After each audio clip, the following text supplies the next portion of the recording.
Adelante. ¿Qué tal amigos de Cine Autopsias? ¿Cómo están? Bienvenidos a esta emisión especial de Cine de Artes Marciales. www.cinegrafía.com.mx es nuestro sitio web. Facebook, Twitter e Instagram son nuestras redes sociales donde podrán interactuar con nosotros, conocer todos nuestros contenidos y platicar de lo que más nos gusta, que es el cine y las series.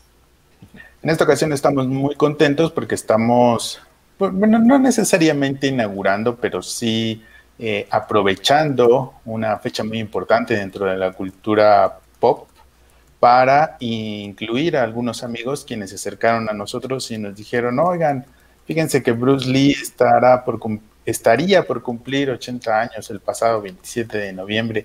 Deberíamos hacer un especial de cine de artes marciales y nosotros dijimos, pues, ¿por qué no, verdad? ¿Por qué no? Por supuesto, Cine Autopsias también está abierto a sus sugerencias, a sus peticiones y si ustedes tienen un tema del cual les gustaría hablar para relacionarlo con el cine, aquí están nuestros canales, aquí están nuestras plataformas para que lo podamos hacer con mucho gusto. Entonces, bueno, esta es la razón por la cual, como parte de nuestra línea de Cine Autopsias recomienda, estamos haciendo este video de cine de artes marciales. Y para eso pues tenemos a dos grandes, no solamente entusiastas del cine, sino grandes maestros de las artes marciales. Primero les quiero presentar a Marco Antonio Martínez, que ya había estado con nosotros antes. Hola Marco, ¿cómo estás? Hola, gusto de verlos de nuevo. Y por el otro lado tenemos a Alonso Rosado. ¿Cómo estás, Alonso? ¿Qué tal? Mucho gusto, Alberto, mucho gusto, Marco Antonio, mucho Hola, gusto hola. a todo el auditorio de este canal, de este programa. Alonso, sabemos que tú y Marco, bueno, pues tienen una amistad, una relación a partir de las artes marciales un poquito antes. ¿Por qué no nos cuentan cómo se conocieron, cuál es su vínculo con las artes marciales? Marco Antonio, ¿gustas empezar? Adelante, profesor, adelante, lo escuchamos. Ok, bueno, me voy a presentar brevemente. Soy maestro de artes marciales de muchos años, crecí en este medio, mi padre me introduce a ellas, él es uno de los pioneros del judo, de los primeros practicantes de aikido en nuestro país y hace más de 3 décadas nosotros fundamos la revista Katana, la espada del guerrero. Actualmente tenemos un sitio web donde pueden seguirnos. Hemos publicado un sinnúmero de ediciones impresas. Actualmente pues ya lo tenemos en formato digital. Aquí pueden ver nuestra página principal, revistacatana.com, en Facebook, revista Katana. Al rato también pondré el enlace. Tengo grado en diferentes disciplinas. Las más importantes en cuanto a grado es cinta negra sexto dan en Han-Mudo, representante en la Ciudad de México del sistema, y cinta negra quinto dan en Yukoshin Ryu, un sistema de jiu-jitsu tradicional japonés. Y no me gustaría extenderme demasiado. Marco, por favor, ahora tú preséntate. Nosotros tenemos una relación a través de Dojo Yuwa, que dirige mi padre, Sensei Alonso Rosado. Entonces, Marco Antonio es alumno de Ricardo Loyo, que es a su vez alumno de mi padre, y ahí es donde entra la conexión. Marco Antonio es también miembro de Dojo Yuwa. Por favor, Antonio. Así es, sí. Justo en esta conexión de la que está hablando, profesor Alonso, yo llevo ya 13 años. Esta pandemia ha modificado las dinámicas, pero llevo ya 13 años entrenando Aikido. Actualmente tengo el grado de tercer Dan. Y fue precisamente ahí donde coincidimos. El profesor Alonso no nos mencionó que también tiene un grado en Aikido y hemos convivido y hemos compartido esos entrenamientos rudos, dolorosos y amistosos, contrario a lo que uno podría pensar. de Aikido en todo ese tiempo. Así es, Antonio, y aquí, gracias Antonio, aquí vuelve con nosotros Alberto Ruiz. Muy bien. Bueno, pues qué mejor que tener a personas que no solamente son fanáticas de las artes marciales, sino que además han dedicado buena parte de su vida a las artes marciales y lo han hecho también parte de su estilo de vida, como lo hizo el gran Bruce Lee, ¿no? Yo creo que Bruce Lee es una de esas figuras de la cultura popular de los que todos asociamos con las artes marciales. Sabemos que él es quizá la figura más importante a nivel de cultura popular dentro de este arte. Lo sabemos por las películas, lo sabemos por las parodias, lo sabemos incluso por los momentos polémicos como en los que apareció en Once Upon a Time el personaje de Bruce Lee, Quentin Tarantino. Entonces es un personaje que está ahí en la cultura popular. ¿Qué les parece si nos empiezan a contar qué significa para ustedes, que han hecho de las artes marciales un estilo de vida, la figura de Bruce Lee? Ok, profesor Alonso. Gracias. Déjenme platicar brevemente. Quiero decirles que Bruce Lee es uno de mis héroes de todos los tiempos, mi máximo referente en cine de artes marciales, mi inspiración. Yo recuerdo corrían finales de los años 60, cuando en Guadalajara mi padre tenía una escuela de artes marciales, y allá había un día a la semana donde hacía una pausa y nos íbamos a la casa que teníamos más o menos cerca del dojo, y íbamos a ver El Avispón Verde, donde Bruce Lee interpretaba el papel de Kato al lado de Van Williams en el papel del Avispón Verde. Y allí es donde empiezo yo a tener mi primer contacto con Bruce Lee, a través de la pantalla chica. Después mi papá también me llevó a ver la película Marlowe, al lado de James Garner, donde Bruce Lee interpreta el papel de un guardaespaldas rudo que llega y le destroza la oficina, una escena que se ha repetido de una u otra manera a lo largo del cine de acción, se ha imitado mucho. Posteriormente, en 1973, mi padre me habla que acababa de ver en el Cine Dorado 70, hoy ya desaparecido, es donde están los multicinemas Plaza Universidad de Cinépolis, el complejo Cinépolis. Allí me comenta que acababa de ver una película que lo había electrizado, el nombre Operación Dragón. Él la ve, yo creo que unas 5 veces, me la platicaba en las noches por episodios. Yo era menor de edad, en ese entonces era niño todavía. Y un día en mi cumpleaños, porque duró esa película en el Dorado 70 más de un año en cartelera. Increíble, pero cierto, los que hayan vivido esa época lo pueden constatar. Me lleva, habla con el taquillero porque era para adultos, habla con los policías, me lleva en mi cumpleaños, mes de junio, a verla, lo veo. Quedo totalmente electrizado. Además había unos policías atrás viendo la película, entonces yo sentía que en cualquier momento me iban a arrestar o algo así, me iban a sacar de la sala. Y entonces, entre esa mezcla de adrenalina, de temor infantil, yo veo a Bruce Lee en pantalla y no lo podía creer, su gesticulación, los gritos en pantalla, tipo pantera, tipo tigre, felinos, su presencia escénica, las coreografías, la manera en que él pegaba y terminaba con una rapidez inaudita, nunca vista hasta entonces, y me atrevo a decir que nunca vista después tampoco. Pues me marcó por siempre, se volvió una inspiración.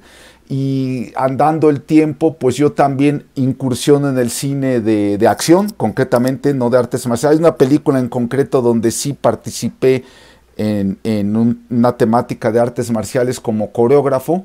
Y bueno, pues creo que ya me extendí un poco en este primer intro. Por favor, Marco Antonio, te pasamos aquí al centro. Gracias. Sí, bueno, innegablemente Bruce Lee es un referente del cine de artes marciales, por supuesto, pero de todo este contexto marcial en general. Es increíble la forma que su poder, su energía para la práctica de las artes marciales. Y efectivamente coincido que creo que al día de hoy sigue siendo insuperable. Es decir, hay más opciones, hay excelentes actores y artistas marciales en el cine, pero Bruce Lee sigue siendo así como que utópico, por decirlo de algún modo, ¿no? O sea, su poder, su fuerza, su elegancia siguen siendo inalcanzables para mí. Y por eso también, sí, evidentemente siempre sueña uno con lograr hacer algo, practicando artes marciales, hacer un poquito, que te salga algo de lo mucho que él suele hacer. Y pues esa búsqueda, esas son de las cosas que te mantienen practicando artes marciales durante mucho tiempo. Y algo que hay que mencionar, Marco Antonio, Alberto, es que Bruce Lee revolucionó la manera de concebir las artes marciales, no solamente por sus películas. Las películas fueron el vehículo que mesmerizó a todos, ¿no? Que nos electrizó, que nos inspiró. Pero él era un verdadero practicante, un verdadero maestro de artes marciales, un gran conocedor. Él era filósofo con grado universitario. Y él escribió un tratado también que es una pieza toral en el contexto de las artes marciales, se llama el Tao del Jeet Kune Do. Él nombra de esa manera su concepto, a su manera de concebir las artes marciales, Jeet Kune Do, el camino del puño que intercepta. Está hecho, ilustrado con sus propios bocetos, tenía mucha facilidad para dibujar, que por cierto me recuerda mucho la manera que tenía de bocetar también mi padre, muy similar porque mi papá también estudió pintura, entonces eso también conectó conmigo. Primero yo leía el Tao del Jeet Kune Do como podía en ese entonces en inglés. Mi papá me traducía y bueno, las ilustraciones, y posteriormente pues ya lo pude leer como tal. Importante, hay también un libro, una edición de 5 volúmenes que se llama The Art of Self-Defense of Bruce Lee. Por aquí tengo unos volúmenes, por cierto, de O'Hara Publications, que revolucionaron totalmente la manera también de presentar una obra didáctica de artes marciales. Después vendrían pues otras películas de Bruce Lee que se conocieron posteriormente a Operación Dragón. Son solo 5 con las que revolucionó el cine de artes marciales. Es El Gran Jefe, al lado de Raymond Chow. Después vendría Contacto en China, una de mis favoritas. Después vendría El Regreso del Dragón junto con Chuck Norris, la película que catapulta a Chuck Norris. Posteriormente vendría Operación Dragón y la obra inconclusa, El Juego de la Muerte, la cual, por cierto, después que hablemos un poco de Kung Fu Panda, hay una referencia a ese concepto original del Juego de la Muerte en una de las cintas de Kung Fu Panda, que aquí nos ayudará Marco Antonio a recordar cuál es, como gran conocedor y fanático de Kung Fu Panda. Alberto, ¿qué más quieres que sigamos platicando? Aquí te ponemos al centro. Gracias. Bueno, a mí me llama mucho la atención que en Bruce Lee se conjugan diferentes circunstancias, ¿no? Que lo convierten en la figura de culto que es a nivel de cultura pop. Una de ellas es su muerte a muy temprana edad, ¿no? Que podemos pensar en gente que ha muerto a tan temprana edad dentro del mundo de la actuación como James Dean. Esto hace que la figura de Bruce Lee quede en nuestro imaginario como en una pieza. No es que hayamos visto Bruce Lee nunca fallar un golpe. Pasa mucho en el deporte pasa mucho eso con deportistas anteriores a la época del videotape. O sea, lo que tenemos de deportistas de los años 60, de los años 70, es siempre metiendo canastas o siempre metiendo goles. No vemos los momentos en los que fallaron un tiro libre o un penalti, ¿no? Luego ya viene esta etapa en donde hay una sobreexposición y entonces, bueno, pues ya decimos, tal deportista a lo mejor no es tan bueno porque yo lo vi fallar una vez. Pero ayuda mucho el hecho de que Bruce Lee haya hecho muy poco cine y que se haya muerto muy pronto para tener esta imagen de un hombre que va a ser insuperable, ¿no? Entonces también eso me echaba mucho la atención, cómo contribuye este imaginario colectivo, a este imaginario colectivo de que Bruce Lee es un hombre insuperable, el haber no solamente revolucionado las artes marciales, como lo están contando ahora, sino el haber muerto a una edad muy temprana, ¿no? Fíjate, Alberto, que coincido contigo. Fíjate que, como ya bien mencionaste, el fenómeno de James Dean o de Marilyn Monroe se cumple en Bruce Lee. Él será eternamente joven, él será invencible, siempre lo tendremos con esa imagen en nuestro imaginario. Y déjame decirte que a través de Revista Katana, la revista que fundamos mi padre y yo hace más de 30 años, tuve la oportunidad de haber sido nombrado jefe de seguridad, ahí les va, de Brandon Lee, el hijo de Bruce Lee. Esto fue en relación a la película Rapid Fire, que vino a promocionar a México, Century Fox. Entonces traen a Brandon Lee. Me dicen, Alonso, sabemos que tú eres experto en artes marciales y pues queremos que estés junto con él, entonces vamos a nombrarte jefe de seguridad porque pues tú sabrás cómo manejar esto. Y bueno, vino toda una aventura. Estuve al lado de Brandon Lee y ahí les va, él me firmó un póster que nosotros publicamos en Revista Katana, donde su padre está pateando, me parece, en la película Contacto en China, un póster que me había proporcionado, precisamente Century Fox o Cinemax de México en ese entonces, que yo tenía por revista mucho contacto con esta empresa. Entonces me dan los derechos para publicar una foto a doble página, sale, se la doy a Brandon Lee y entonces se sorprende mucho y me dice, te la voy a firmar, es la única vez que habré firmado una imagen de mi padre. La firma, me la dedica, ahí la tengo, lástima, no se me ocurrió mostrarla o tenerla a la mano. La firma él, con mi nombre, y ahí les va, lo increíble. Él me dice, me voy a casar, les debo el nombre de su novia, porque la conocimos, muy simpática, y dice, me voy a casar en México, en Los Cabos, voy a venir, me encanta México, y bueno, pues seguiremos en contacto. Vendría la película El Cuervo unos meses, creo que 3 meses después de lo que les estoy comentando, y el resto es historia. También se nos fue en circunstancias muy extrañas, muy de la mano pues de este destino tan extraño que acompañó a su padre, y ambos pues están lado a lado en el mismo cementerio allá en Seattle, me parece. Y bueno, pues me tocó también conocer a Brandon Lee, otro de los íconos, de los referentes. Ahí tengo unas fotos con él que tampoco se me ocurrió tener aquí a la mano.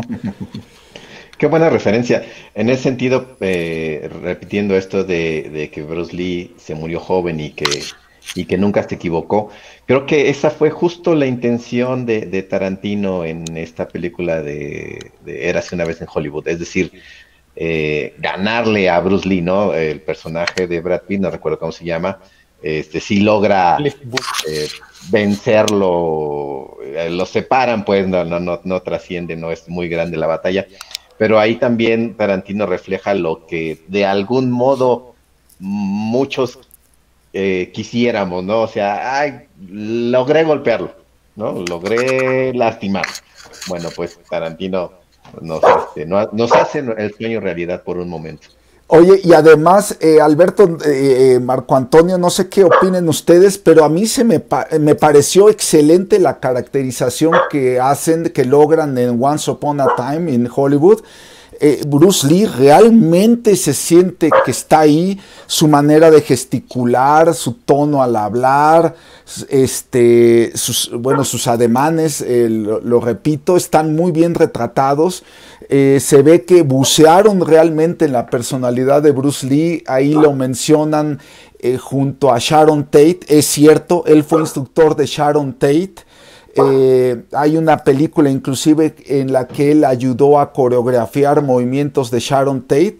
Y bueno, él conoció también a su esposo, era amigo de él, del esposo de Sharon Tate, también un gran ícono de la cinematografía. Entonces, realmente Tarantino estudió muy bien la personalidad de Bruce Lee. Creo que es excelente la caracterización que hacen de él. Se los digo como fan, o sea, hay muchos que están molestos por la manera en que reflejan la personalidad de Bruce Lee, pero realmente era arrogante. Hay varios temas ahí que se tocan. O sea, quienes realmente lo conocieron coinciden en mucho de lo que dicen, ¿no? Ya lo demás es ficción, como la misma relación de la familia Mason y la manera en que concluye la película. No voy a dar ningún spoiler por si alguien no la ha visto, pero realmente buceó y realmente retrata la época. Sí, justo en cuanto a la molestia, no faltará quien diga, es que no es posible que, vuelvo al punto del actor de Brad Pitt, no es posible que alguien lo haya podido haber golpeado, ¿no? O sea, insisto, es muy significativo ese logro. Guardando las distancias, es como en otra película también de Tarantino que logran balacear ¿A Hitler? a Hitler, ¿no? Y también Sí. como que es así lo que varios hubieran querido. Bastardo sin Tarantino gloria, lo ¿no? puso en unos minutos de la cinta. Me gustaría que le contaran un poco al público de Cineautopsia, ustedes que también han hecho del arte marcial un estilo de vida. ¿Cómo se podría describir o cómo se puede explicar para alguien que no sabe de arte marcial cuál fue la innovación de Bruce Lee en este campo? Ok, miren, aquí, si me permiten, me voy a meter, salto al ruedo. Miren, a Bruce Lee se le considera el padre de las artes marciales mixtas, de toda la industria que vendría después. A él se le considera el fundador, primeramente por su manera de concebir las artes marciales. Él decía que no había que estar atados a un estilo en particular. Una de sus frases más icónicas era absorb what is useful, absorbe aquello que te sea útil, y hacía referencia a que uno estudiara diferentes artes marciales e incorporara aquello que te beneficiara en tu manera de pelear, y entonces pues te enriquecieras de esa manera. Fue revolucionario, fue un iconoclasta en su época al hablar de esta manera. Se le criticó muchísimo, pero todo el mundo lo admiraba. Además, él demostraba en su manera de desplazarse, de moverse, mucho de lo que él exponía en el Tao del Jeet Kune Do posteriormente. Y él hablaba de un enfoque ecléctico. Él era un ecléctico por naturaleza. Tomaba de sabate, tomaba de judo. En el Juego de la Muerte se ve muy claramente esto. Tomaba de kung fu, de Wing Chun, que era su estilo primario. Tenía también inclusive movimientos de Kempo, de Aikido, de cuantas artes marciales él llegó a estudiar. Él lo incorporaba en esta manera de hacerlo. Entonces, esta filosofía de él reflejada en el Tao del Jeet Kune Do es lo que después detonaría de alguna manera estas competencias de artes marciales mixtas, como se bautizarían después. Y además su físico sale en Trusa, en la primera escena de Operación Dragón, con unos guantes que él diseñó, articulados, y pelea utilizando diversas técnicas. Entonces por eso lo toman como inspiración, y los practicantes de artes marciales mixtas dicen, y creo que con buena razón, que con él nace el concepto de mezclar diversas artes marciales y ponerlas en competencia, porque él hablaba mucho de hacer sparring con diferentes practicantes y exponentes y poner a prueba lo que tú sabías. De ahí viene en mucho lo que se menciona sobre él. Era verdaderamente revolucionaria su manera de pensar. Marco Antonio, ¿tú qué opinas? Así es, sí, yo en este momento estoy recordando concretamente a Jackie Chan. Jackie Chan es uno de los que participan, de los malos que participan en Operación Dragón, si mal no recuerdo, Le ¿no? rompe el cuello Le Bruce Lee. rompe el cuello, justamente lo tiene tomado del cabello, le rompe el cuello. Bueno, recuerdo mucho porque Jackie Chan mencionaba sus experiencias que tuvo con Bruce Lee mientras preparaban esa película. Entre otras cosas, recuerdo que decía Jackie Chan que salían a correr frecuentemente, ¿no? Y Bruce Lee lo presionaba a Jackie Chan para que corriera más, para que diera más de sí, lo llevaba al límite, ¿no? Entre otras cosas, Jackie Chan eventualmente le dijo, no quiero hacer eso, no quiero continuar, yo hasta aquí llegué, y Bruce Lee le dio a entender así como pues entonces ya muérete, ¿no? Y así, pues, ¿cómo que ya me muera? Sí, o sea, si no quieres esforzarte, si no quieres seguir creciendo, no tiene sentido seguir viviendo, digamos, ¿no? Entonces, esa cercanía, esa experiencia marcó evidentemente el trabajo de Jackie Chan para todo lo que ha venido haciendo después. Fíjense que yo tengo mucha relación con el maestro Dai Won Moon, que fue el personaje que introdujo el Taekwondo a México en 1969. Él era un competidor muy destacado en los torneos abiertos de Estados Unidos, de Long Beach y de muchos otros, a mediados y hasta finales de los años 60. Y él conoce a través de Jun Rhee, el padre del Taekwondo en Norteamérica. Él conoce a Bruce Lee, es introducido y va a visitar la casa de Bruce Lee que tenía en Bel Air. Entonces él me platica cuán intenso era Bruce Lee, se la pasaba hablando de artes marciales, lo retaba a andar en bicicleta estática, le mostraba sus patadas en un costal especial pesadísimo que tenía. La especialidad de Bruce Lee era la patada de lado, la ejecutaba de una manera muy especial que él había estudiado, y que se refleja muy bien en la escena de pelea entre O'Hara, el villano O'Hara, interpretado por Bob Wall, otro gran competidor al que el maestro Dai Won Moon, al que estoy haciendo referencia, enfrentó. Le ganó el maestro Dai Won Moon. Hay un video, de hecho, que lo muestra en Revista Katana, en las entrevistas que hemos hecho. Y Bruce Lee le mete la patada de lado, es con la que lo termina, después le caería encima. Y bueno, pues es electrizante esa escena de pelea, de las mejor hechas, y la que se considera, yéndonos un poquito más atrás, la pelea mejor coreografiada en la historia del cine de artes marciales, el duelo en el Coliseo Romano. Esto también nos habla de la gran cultura de Bruce Lee. Él consiguió, siendo el productor de esa cinta, El Regreso del Dragón, él consigue que le den permiso de filmar en el Coliseo Romano. Imagínense, sería algo impensable hoy en día, lo tendrían que hacer con pantalla verde. Pues él consiguió que le prestaran el Coliseo Romano y que se diera este duelo entre Chuck Norris y Bruce Lee para la historia, como si él supiera lo que venía adelante. Es un duelo electrizante. Si le doblaran, hay una versión donde le ponen el tipo de sonidos que utilizan en Operación Dragón a este combate. Hubiera sido perfecto, ¿no? Ponerle nada más ese tipo de sonidos, porque el sonido de la cinta original deja mucho que desear, pero los movimientos son extraordinarios. Ya para entonces Chuck Norris ya era un practicante reconocido, ya era muy bueno. Y en esa secuencia, en ese combate, se ve, a mi parecer, se ve lento, se ve incluso de algún modo impreciso comparado con Bruce Lee. No, pero ahí les va la historia. Es que Bruce Lee era, híjole, tenía un colmillote.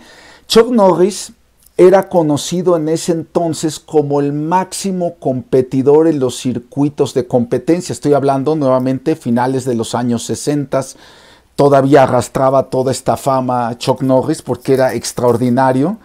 Entonces Bruce Lee lo convence, al igual que Bob Wall en el papel de O'Hara en Operación Dragón. También lo convence de ser uno de los villanos en el Regreso del Dragón, donde invita a participar a Chuck Norris. Y le lava el coco a Chuck Norris, lo convence de ser el villano, lo convence de que Bruce Lee le va a ganar.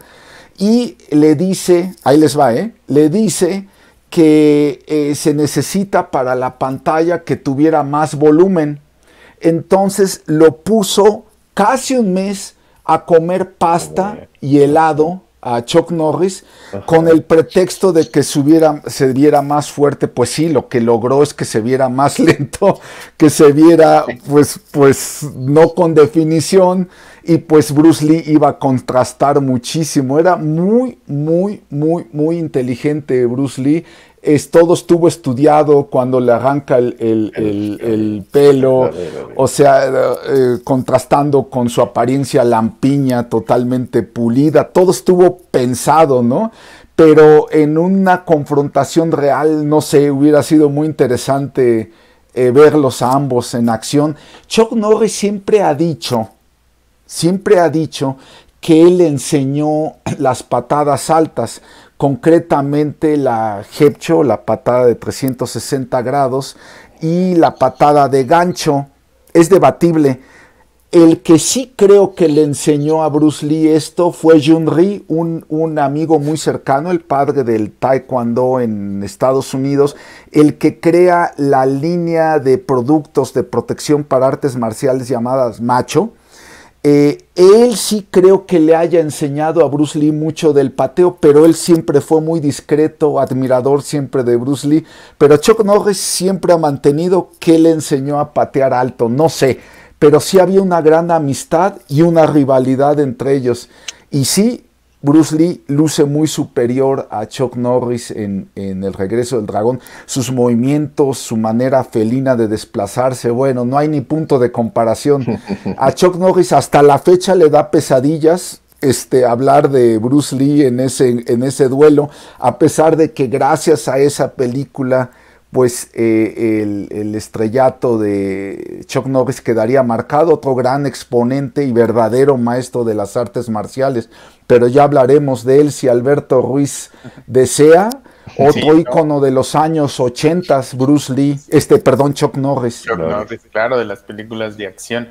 Una cosa que a mí me llama mucho la atención de las películas de Bruce Lee y que va a contribuir a su éxito es cómo ayuda a representar a un grupo poblacional que son, toda esta gente de China, pero a lo mejor también un poquito de Japón, pero a lo mejor también un poquito de Filipinas, que una gran parte, un número considerable emigró a Estados Unidos durante la década de los 40 y de los 50 y que para mediados de los 60 ya estaba ganando posiciones no solamente económicas, sino políticas.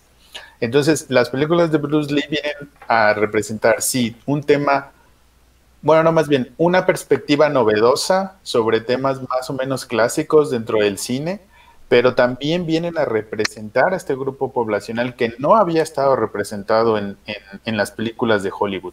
Y Operación Dragón, que ya es una película de Hollywood con todas las de la ley y que se estrena prácticamente a nivel mundial, o sea, gran parte de su estreno está en eso, porque hay mucha gente que no se veía representada en las películas hasta que ven la cara de Bruce Lee y ven esas diferentes formas de artes marciales que son a lo mejor las que ellos aprendieron de sus abuelos allá en su tierra natal. Y entonces, bueno, pues es una conexión cultural y emocional que yo creo que muy pocas veces se puede dar, ¿no? Entonces, no solamente es esta parte como de la innovación en cuanto al arte marcial, sino como símbolo de generación cultural. Hay una escena muy famosa haciendo eco a lo que tú dices, Alberto. En Contacto en China hay una escena donde llega a un zoológico, creo que es un zoológico, y dice ahí, no se admiten perros ni chinos.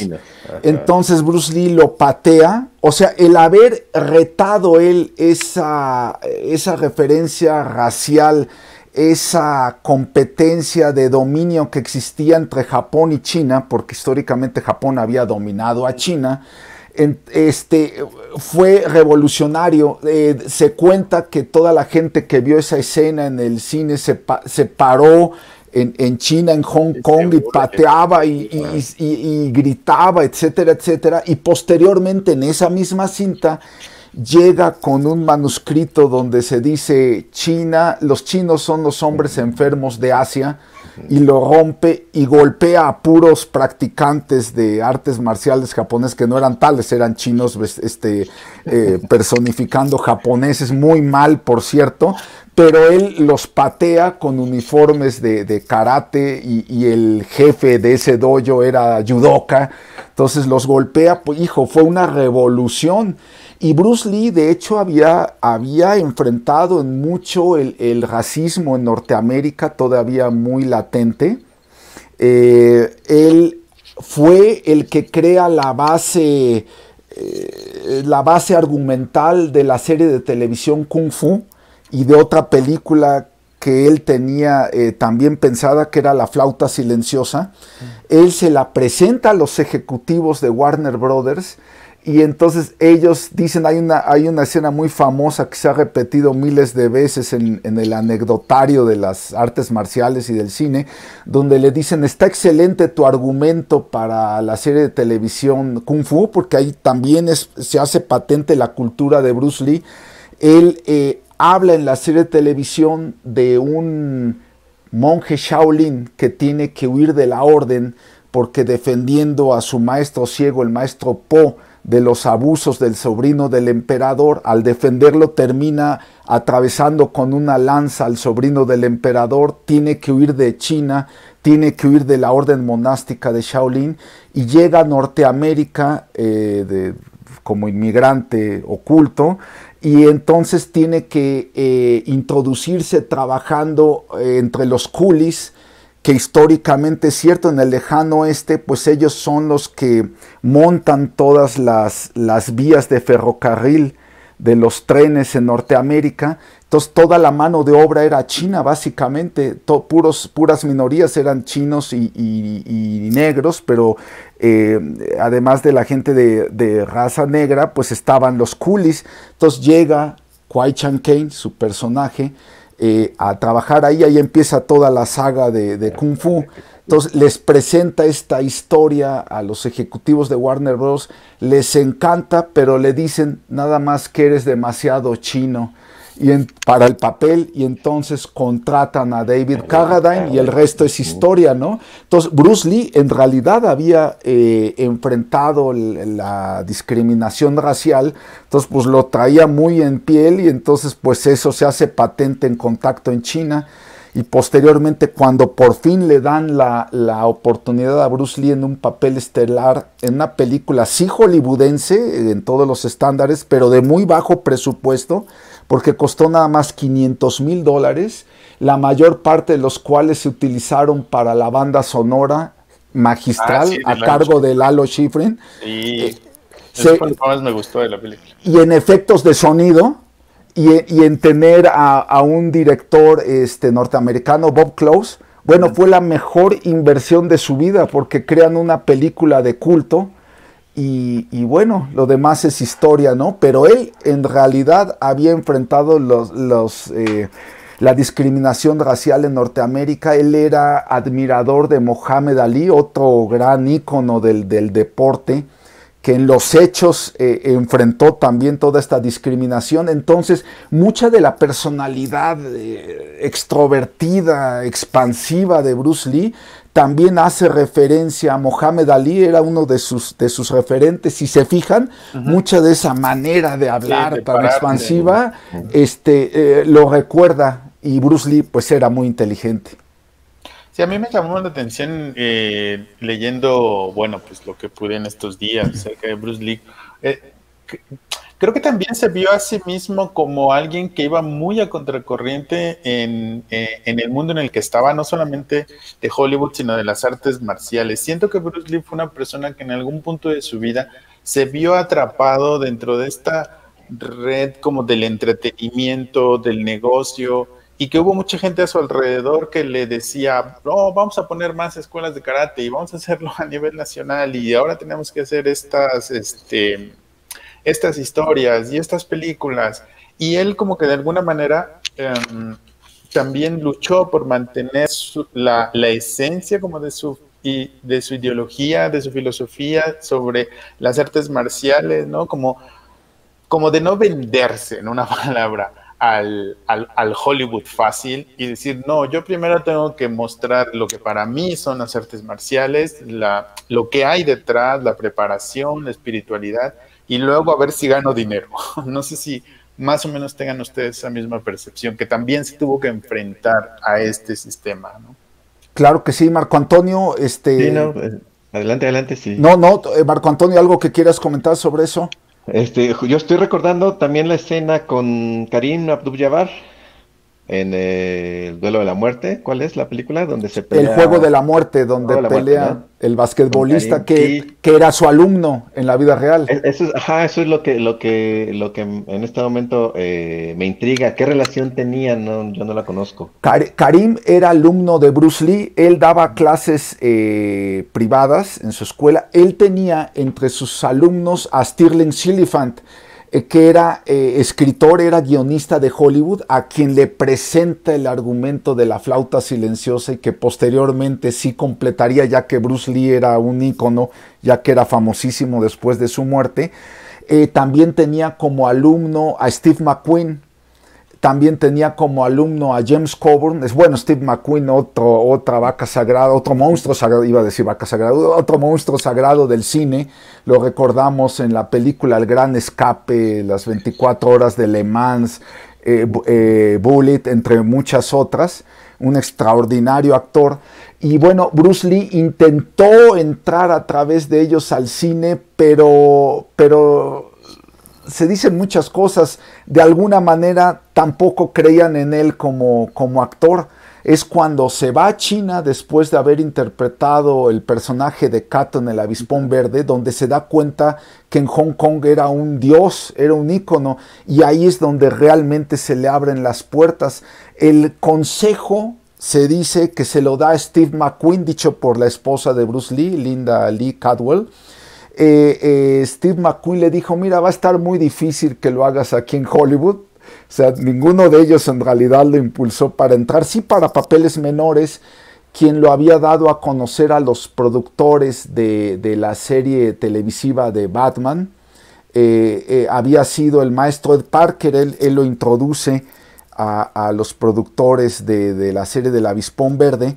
Entonces, bueno, esto le permite llegar con algunas credenciales a Hong Kong, donde además él había participado en más de 100 películas cuando era niño, en papeles menores, nada que ver con artes marciales. Ahí se ve claramente, ya tenía la estrella tatuada en su ser, en su persona, en su destino.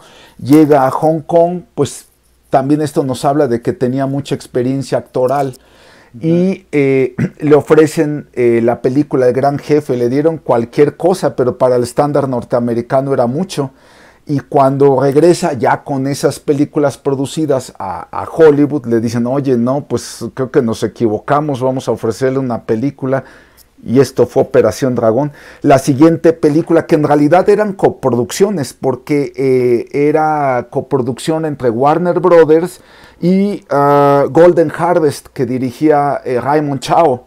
Entonces eran coproducciones las primeras México-norteamericanas, y se crea esto, y el siguiente gran hit hubiera sido El Juego de la Muerte. Y por cierto, ahí, Marco Antonio, ahí hacemos un vínculo muy interesante con la película de Kung Fu Panda. Kung Fu Panda.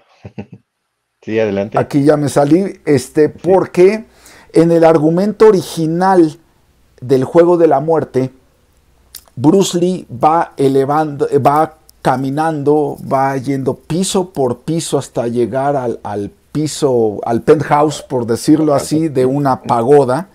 En cada piso había un experto en artes marciales que defendía la entrada a esta fortaleza. En el último piso, custodiado por Karim Abdul-Jabbar, su alumno, el basquetbolista, alumno de Jeet Kune Do, había un tesoro. Toda esta aventura era llegar con dos amigos suyos en la vida real.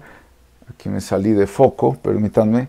Llegan a la parte superior de la pagoda, donde había un cofre. Finalmente Bruce Lee, después de vencer a un experto en esgrima filipino que era alumno suyo, Danny Nosanto, a quien vence en un duelo magistral, del cual se conserva toda la pelea original, después de vencer a un experto de Hapkido, y después de vencer a otros exponentes, llega hasta arriba con Karim, le vence, abre el cofre y se encuentra un libro era el libro, el gran tesoro. Lo abre y al final del día era un espejo, en sus hojas había un espejo donde él se ve reflejado y hay un momento de iluminación, un nirvana ahí interpretado por Bruce Lee. Esa era la idea original, no se filma, pero está narrada de manera magistral en un documental, en la edición de 40 o de 30 aniversario de Operación Dragón. En el DVD viene narrada toda la idea original que tenía Bruce Lee para el juego de la muerte. Ve y se ve reflejado.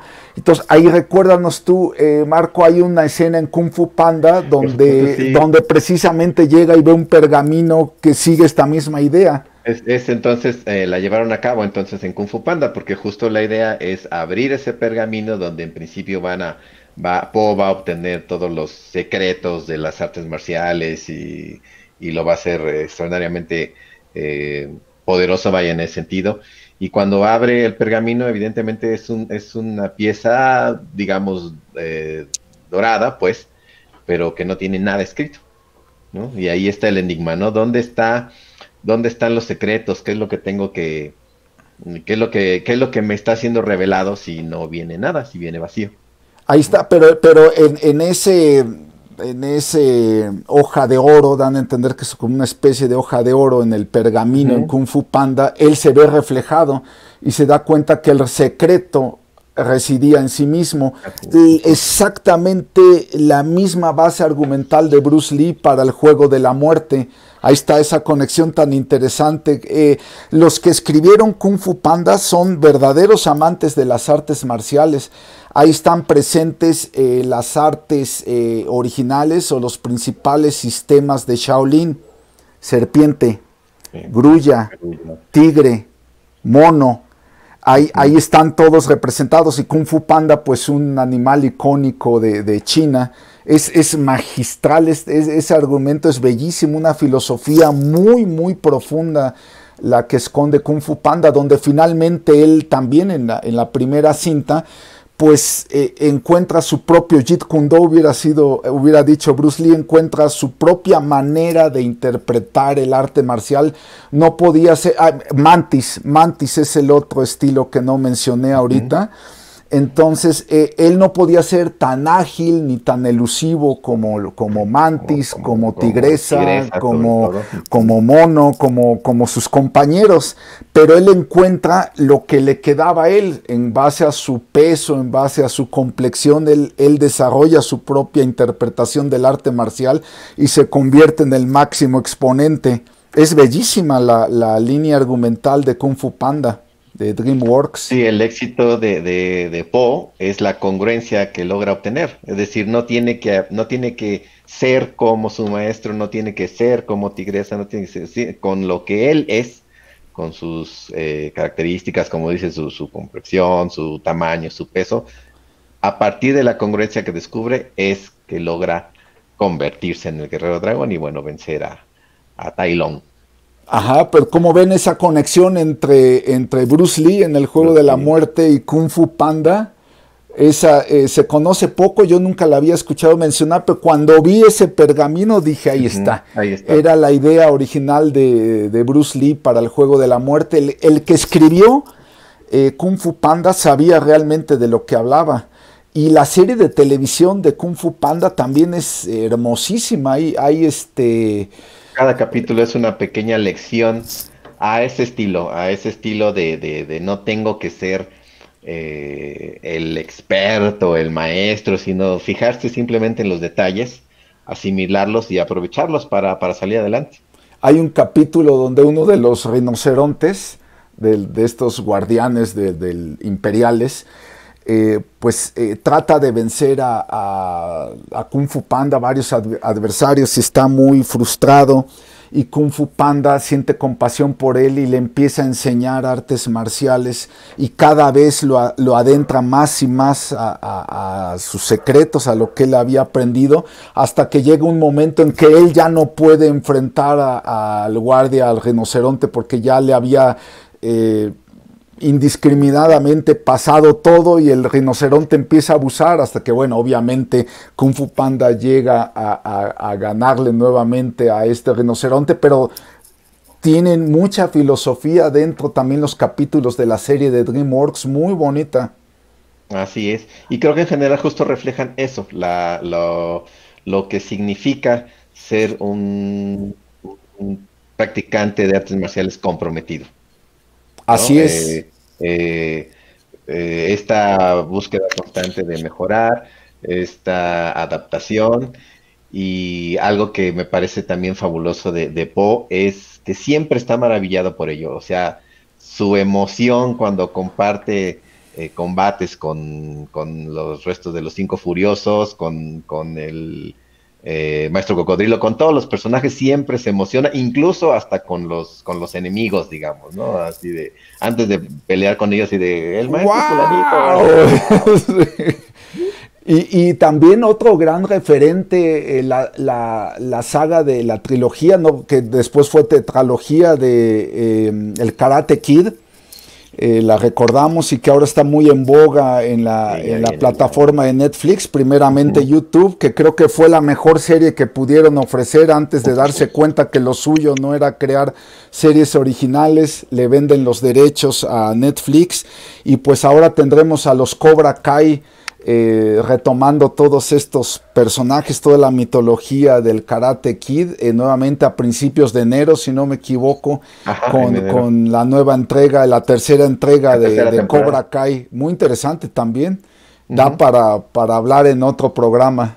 Así es. Pues ya está, ya, yo los voy a comprometer aquí ante el público de Sin Autopsias para que hagamos un especial de Cobra Kai, ahora que se estrene la tercera temporada, porque creo que es una serie que también puede ser abordada desde diferentes aristas, no solamente de la parte de las artes marciales. Yo en lo personal que no soy ni conocedor ni fan de las artes marciales, a mí me pareció una serie que, wow, o sea, no sé.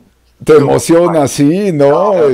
Es una gran polémica decidir si puedes decir que si Daniel es el bueno o Daniel es el malo y No, por es que ende para mí los dos son Johnny es el malos, ¿no? bueno. O sea, yo sí les voy a decir que para mí los dos, ninguno de los dos es un buen personaje. Claro, mira, ahí está ya la temática para... Oigan, a propósito, recordando el papel del señor Miyagi interpretado por Pat Morita, déjenme comentarles que hay un documental que estuvo un buen tiempo en la plataforma de Netflix disponible, se llama El verdadero Miyagi.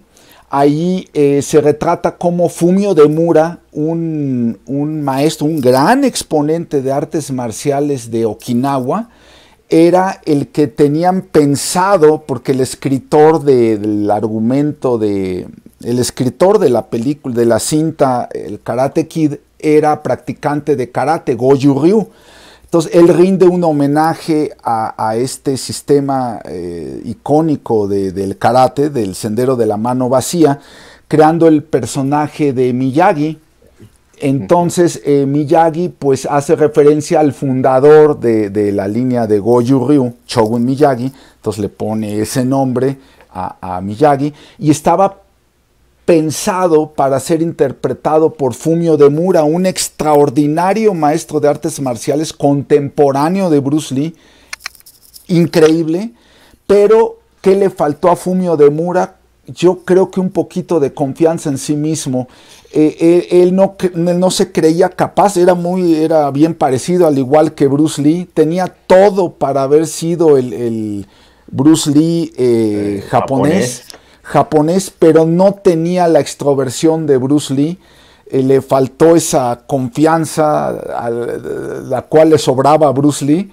Si él hubiera tenido el 30% de esa personalidad de Bruce Lee, hubiéramos visto a Fumio Demura interpretando al señor Miyagi, que finalmente fue interpretado de manera magistral, por cierto, por Pat Morita. Y bueno, creo que así debieron ser las cosas, o así fueron en este mundo, en algún multiverse. Yo creo que hay una versión de Fumio Demura interpretando al maestro Miyagi. Muy Así bien. es. Bueno, pues creo que ha sido una plática muy, muy interesante. Hemos aprendido un poco de artes marciales, un poco de la misma historia del cine, no solamente de artes marciales, sino de un momento icónico en la historia del cine, porque así como las películas de Bruce Lee emocionaron al Alonso de niño, lo vemos que lo siguen emocionando todavía y a muchas más millones de personas emocionaron en su momento. Así que bueno, pues muchas gracias. No sé si gustan terminar con alguna otra idea. Recomiéndanos otra vez la revista Katana, Alonso. Gracias. Marco, por favor, empieza y luego me sigo yo, tu cierre. Pues a observar las películas de artes marciales desde muchas perspectivas. Recuerdo mucho el comentario de compañeros cercanos del trabajo que siempre me dicen, pues es que a mí no me gustan porque son muy exageradas, son muy, es falso que salten así, no, eso no puede ser. Yo siempre les digo, sí, evidentemente no podemos saltar así, no podemos brincar árboles, saltar en techos, pero mucho de lo que hacen las películas de artes marciales, yo creo que las buenas películas de artes marciales, es mostrar que ese es el deseo, es decir, es el referente y trabajas por ello, luchas por ello, no precisamente por saltar a los techos, pero la idea de estar mejorando genera progreso. Y eso es lo que buscan las artes marciales, es decir, dejar de verlo de una manera explícita, es decir, y entender el mensaje, ¿no? Querer, esa búsqueda de mejorar es lo que promueven varias películas de artes marciales y entonces con esa mirada puedes observarlas de una manera más completa y yo creo que más enriquecedora. Estoy totalmente de acuerdo contigo, Marco. Yo creo que estas películas de Bruce Lee, pues debemos de verlas nuevamente y permitir que nos vuelvan a inspirar como lo hicieron hace tantos años conmigo y con muchos millones más de practicantes. Hay una máxima hermosísima en Operación Dragón cuando Bruce Lee le dice a uno de sus estudiantes, porque además consiguió que lo llamaran por su nombre, es Mr. Lee en Operación Dragón, le dice al alumno, es como el dedo que apunta a la luna, si te concentras en el dedo, te perderás de toda la gloria celestial. Es una máxima zen taoísta muy hermosa, ¿no? Que le dice, ahí le está expresando que las artes marciales son el vehículo para lograr la realización espiritual. Y es muy bonito, nos habla de la filosofía de Bruce Lee. Ahora que me tocó participar en una película ayudando en coreografías hace unas cuantas semanas, venía por mí un chofer todos los días a la casa de ustedes para llevarme a la burbuja esta que se había creado para estar todos aislados del virus, etcétera, etcétera. Llegaba todos los días para que practicáramos, no al set propiamente, sino en la etapa de ensayos, en la etapa de todo esto. Y me acuerdo que platicábamos, el trayecto era muy largo, entonces platicábamos del cine y me decía, a mí también me gustan mucho las artes marciales, me gustan mucho las películas de artes marciales. Entonces obviamente le pregunté de Bruce Lee, me dijo, ¿quién? Le dije, pues he oído hablar de Bruce Lee, pero no he visto ninguna de sus películas. Y yo le decía, Operación Dragón, El Regreso del Dragón, y él me decía, no he visto ninguna. Y ahí me cayó el 20, Alberto, Marco, de que estamos hablando ya de nuevas generaciones que no comparten el mismo entusiasmo de nosotros, que a lo mejor van a saber de Bruce Lee por la película de Quentin Tarantino y van a decir, era un cuate ahí que hablaba mucho y lo vence Brad Pitt, porque no va a faltar el que diga lo venció Brad Pitt, bueno, el americano ahí.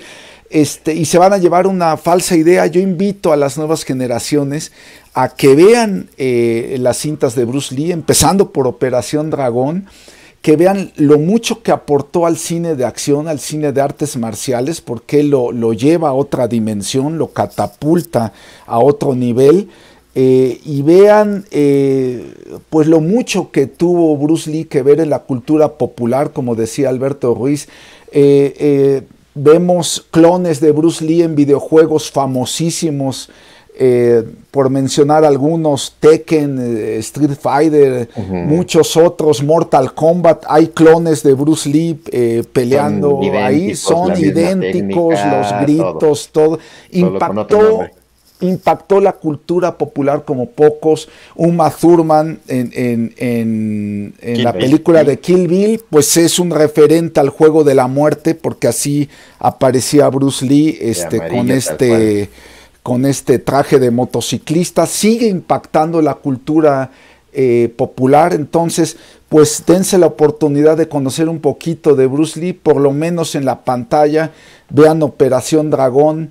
No le hagan caso a algún bodrio que se hizo por ahí con escenas de combate del juego de la muerte. Ahí es horrible esa versión. Después se creó una versión mucho más decente. Está en un documental. Vean el juego de la muerte, el regreso del dragón. Contacto en China, es hermosísima.